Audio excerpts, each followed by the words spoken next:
Halo teman-teman, salam sehat selalu untuk kita semua. Salam sejahtera dengan saya Bung Ropan.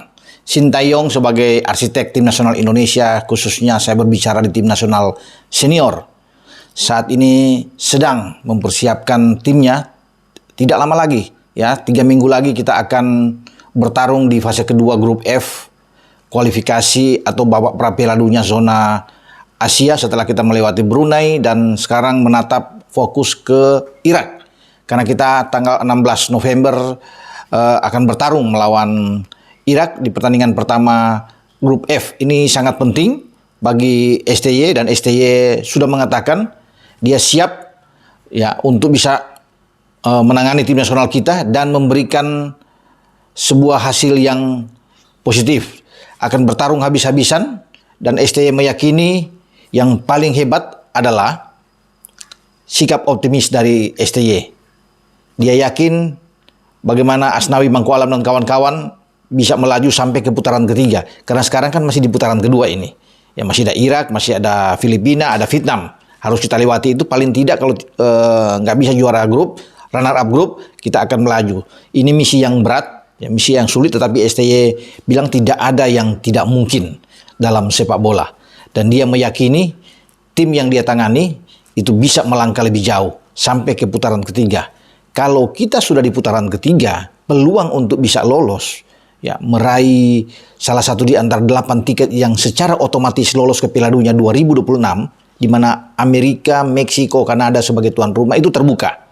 Ya bahkan ada 8 plus, ada setengah bisa dapat 1 jatah dari Asia ini untuk playoff. Satu tim berhadapan dengan tim dari Amerika Selatan. Karena Amerika Selatan itu meloloskan 6 tim sesuai jatah.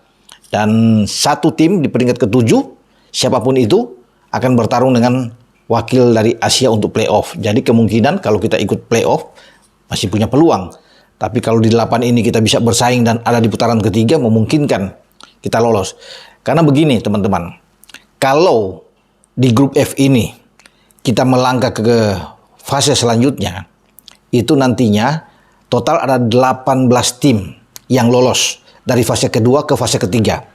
Ya, total kan 36 tim dibagi dalam 9 grup. Jika runner up dan juara dan runner up ini lolos, maka 18 tim yang ada di sana. Lalu bagaimana? Ya, pembagian grup yang ada di sana. Kalau Indonesia masuk ke peringkat ketiga, fase ketiga, maka di antara 18 tim itu akan diundi dibagi dalam 3 grup. Grup A, B, C. Nah, di antara 3 grup ini akan dihuni oleh 6 tim. Ya, 6 tim di grup A, 6 tim di grup B, 6 tim di grup C. Itu yang nantinya di putaran ketiga.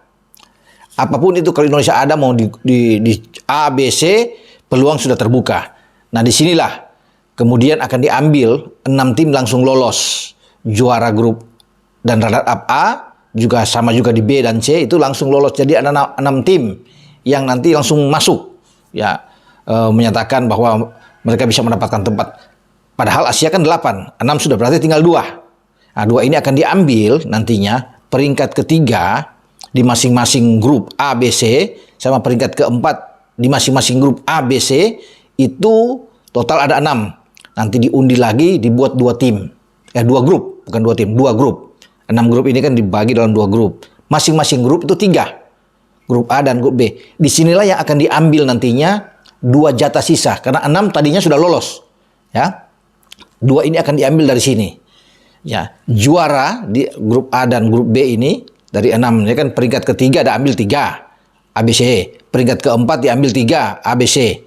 Nah, nantinya dibagi dalam 2 grup itu masing-masing grup 3 tim. Ya, karena ada 6, 3. Juara grup saja yang melangkah masuk ke Piala Dunia. Jadi total sudah 8. Ya kan di sana. Nah, playoff-nya akan diambil dari sini. Dari peringkat yang ada di runner up. Ya di AB ini. Kan juara-juara grup sudah masuk. Melengkapi 8 tim. Nah, lalu untuk playoff-nya siapa? Ya runner up-nya. Runner up grupnya itu akan bertarung di playoff. Runner up A, runner up B akan bertarung lagi home and away untuk mencari 1 jatah playoff. Itu yang saya bilang tadi di awal. Mewakili Asia bertarung dengan wakil dari Amerika Selatan di CONMEBOL sana untuk meraih 1 tiket. Bisa lolos, bisa tidak. Makanya itu Asia bisa dapat 9 atau tetap cuma dengan 8. Karena 8 tadi kan sudah lolos. Yang saya bilang itu. Ya, 6 diambil dari 18 tim yang akan bertarung di ABC. Kemudian nantinya akan 2 lagi menyusul setelah peringkat ketiga masing-masing dan peringkat keempat akan diundi dalam 2 grup masing-masing 3 tim. Nah, itu yang akan melengkapi, dia akan lolos juara-juara grup 8. Jadi begitu teman-teman ya. Teman-teman sudah tahu proses untuk lolos dari mana. Itu yang saya bilang tadi. Jadi sudah bisa ada gambaran. Yang penting kita bisa lihat STY sekarang itu bertekad, ambisinya kuat. Nah, sikap optimisme ini yang penting ya untuk seorang pelatih, dan STY tahu. Dia menyadari bahwa Irak itu tidak mudah dikalahkan. Itu tim yang bagus. Ya, secara peringkat mereka jauh di atas kita. Apalagi mereka kemarin juara Piala Teluk ya di Kings Cup dan dihuni oleh pemain-pemain yang banyak bermain di luar Irak ya. Jadi sebuah keuntungan, tapi dia bilang dia bisa melawan ya. Kalau kita bisa melihat kita secara main kita dengan Argentina yang cukup bagus, ya walaupun kita kalah di sana, kita bisa mengalahkan Turkmenistan dengan 2 gol tanpa balas, ya bermain imbang dengan Palestina. Jadi STY meyakini Irak memang belum bisa ditebak ya. Kalau 2 lawan kita Filipina dan Vietnam ini dikatakan kan sudah sering ketemu. Jadi STY sudah bisa mengetahui lah, mendapatkan bantuan dari asisten dia. Kemudian dari tim analisis, ya karena sama-sama ada di Asia Tenggara, sudah sering ketemu di Piala AFF, jadi dia sudah bisa mengetahui, melihat kekuatan masing-masing baik Filipina ataupun dengan Vietnam. Tinggal Irak ini. Makanya dalam perjalanan menuju ke Basra, karena kita akan bermain di Basra International Stadium di Irak ini, STY ingin timnya tidak kalah. Draw, suatu hal yang sangat baik. Karena ini membiasakan tim ini untuk pertama kali. Biasanya kan kita itu ya bermain di kandang, FIFA Matchday selalu di kandang, sehingga banyak yang mengatakan sekali-sekali keluarlah tim Indonesia, jangan cuma raja main di kandang sendiri kan. Kita bisa lihat melawan Curaçao, melawan Burundi, Palestina ya, termasuk Argentina, Turkmenistan, semua kan di kandang untuk FIFA Matchday.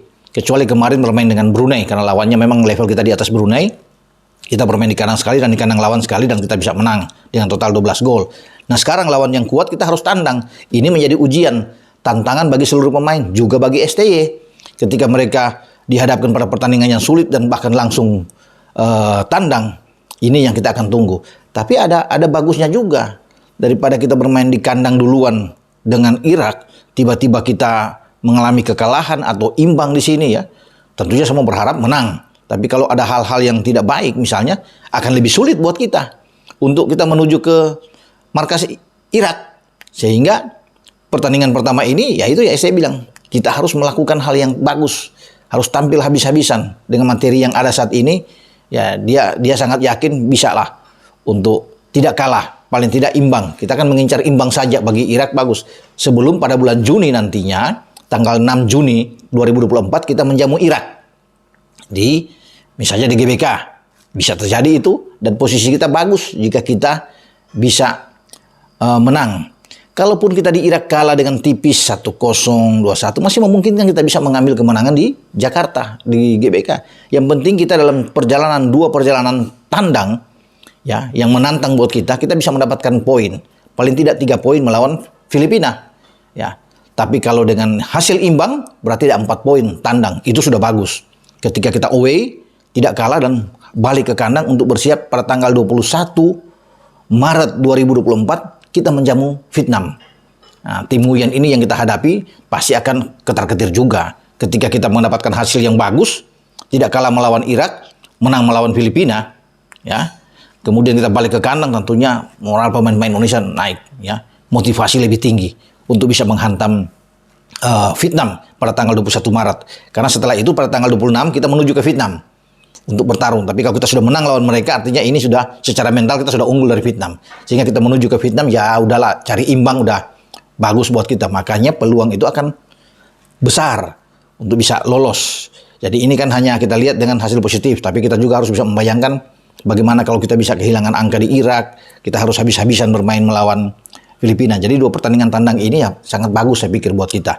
Karena nantinya pada tahun depan kita akan mendapat keuntungan dengan bermain kandang untuk menjamu Irak dan Filipina. Tapi saya sangat senang dengan apa yang diungkapkan STY bahwa dia yakin dengan tim apa yang dia tangani saat ini Dan tentunya dia punya dasar kuat. Kalau dia sudah bilang yakin, optimis, dia tahu dengan kekuatan yang ada. Kalau semua ini dalam keadaan bugar, fit, ya, dengan pemain-pemain yang ada saat ini, saya juga ya, mendukung ya target ambisi dari STY. Nah, kalau ada yang bertanya juga menginginkan harus ada uji coba sebelum pertandingan melawan Irak, STY sudah mengatakan tidak ada. Jadi buat teman-teman, tidak ada pertandingan uji coba menjelang laga melawan Irak. Kenapa juga? Karena STY memberikan kesempatan kepada semua pemain, ya pemain lokal kita, yang sekarang bertarung di kompetisi Liga 1 BRI. Jadi semua lagi sibuk dengan BRI, tidak mau mengganggu konsentrasi para pemain. Dia membiarkan ini untuk fokus sehingga ada yang pertandingan sudah berlangsung pada tanggal 9, selesai sudah bisa masuk ke pemusatan latihan, bukan tidak ada pemusatan latihan, maksudnya berkumpul sampai tanggal 11, karena tanggal 12 rencana berangkat ke Irak. Masih ada pertandingan-pertandingan lainnya yang akan bertanding sih, terutama bagaimana ada PSM masih akan bermain pada tanggal 12, ada Borneo ya termasuk dengan Persija yang akan main. Mungkin kalau yang bermain tanggal 12 itu bisa menyusul pada esok harinya ya dalam penerbangan menuju ke Irak. Itulah yang membuat STY tidak mau mengganggu konsentrasi pemain-pemain kita kalau ada uji coba lagi menjelang pertandingan melawan Irak. Jadi tidak ada uji coba, ini sudah ditegaskan. Sampai nanti melawan Irak, pemain-pemain dikumpulkan tanggal 11 semua, tanggal 12 akan berangkat, dan berangkat itu kalau nggak salah malam hari, kita akan berangkat menuju ke Basra, ya, dengan dipimpin langsung oleh STY dan Pak Manajer Pak Sumarji akan juga menuju ke sana dengan membawa dengan total, maksudnya total ini ada 26 pemain. Saya sudah bahas juga di sebelumnya, 26 pemain yang dipanggil kemudian dibawa ke Basra. Oke, sampai di sini dengan saya, Bung Ropan. Ciao.